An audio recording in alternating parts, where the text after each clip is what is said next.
In Ixion, a survival city builder set in the depths of space, players must supply the crew of the Tiquin with plenty of supplies after an accident continues to threaten the lives of those aboard. These supplies include accommodation, energy and, of course, food to meet the survival needs of the crew. This might be more difficult than it first appears, as there is no soil in the space to grow food. At least not at first. Players will have to construct different buildings to keep the crew's stomach full, and here they can find out which building is most beneficial for their circumstances. Insect farms. Like all tough survival city builders, one of the most important needs players have to fill is their colony's need for food, and Ixion provides such a building early in the game. The first food production building players can construct after researching is the insect farm. As crass as it sounds, insect farming provides players with a means to grow their own food aboard the Tiquin in sufficient numbers to feed the starting crew provided to players. The insect farm requires 30 science points to research, 20 alloys to build, 5 strength to operate, and 8 crew to operate. Once players have met the building needs, the insect farm will provide the player's colony with 1 food per cycle, a measure of game time.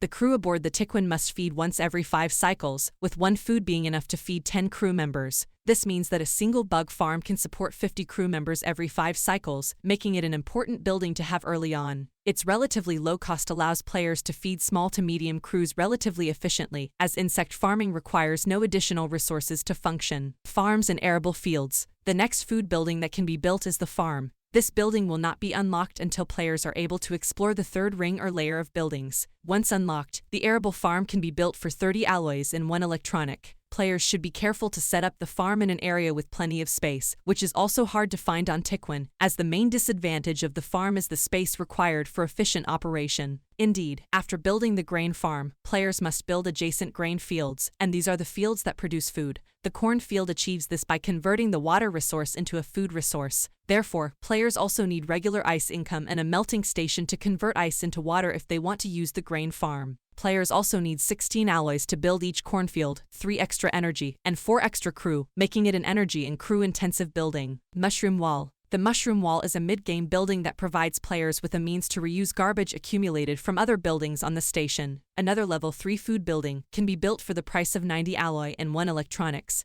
5 power to work and 10 crew to work. The Mushroom Wall will passively convert waste into food. It can also be built into the space station wall so as to save space for other buildings. A solid choice for waste management, but also requires players to research and rely on the policy that builds the DLS center, otherwise players won't be able to store and use waste. As with other survival city builders, this comes at a cost, as players should be aware that policies that allow for waste storage will reduce sector stability, so care must be taken to crew confidence and happiness is increased for compensate. Seaweed Farm. The Seaweed Farm is a building that will be unlocked later when food becomes scarce in the game, and it is very useful in terms of food production if players have the water to store it. The Seaweed Farm costs 50 alloys and 3 electronics to build, 9 energy to farm, and 15 crew to farm. However, like the grain farm, players need to build a few more buildings to get food from the farm itself. These are the seaweed plantations, each costing an additional 24 alloys and requiring an additional investment of 6 energy and 5 crew per building, up to a maximum of 4 plantations per farm. Measuring room. No matter what food buildings the player builds, a canteen must be built before players can feed their colony. Luckily, players don't need to investigate this building,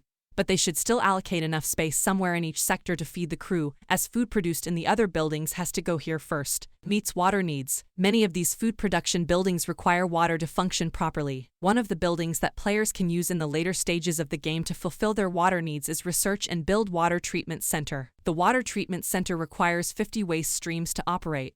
But if this need is met, the Water Treatment Center simulates water recycling at the station, meeting the needs of all buildings in the center. However, the water treatment plant is not cheap. Players need 80 alloys and 5 electronics to build, a massive force of 100 to operate, and 10 crew members to operate. If players can meet these high requirements and transfer enough waste to the sector with the water treatment plant, players can build their own food production buildings in the same sector as the treatment plant and drastically reduce the amount of ice they need to mine, allowing miners to focus on other sources. This is not feasible in the early game as water treatment is a level 4 quest, but becomes an option later in the game. Thank you for watching. Please like and subscribe and support my channel.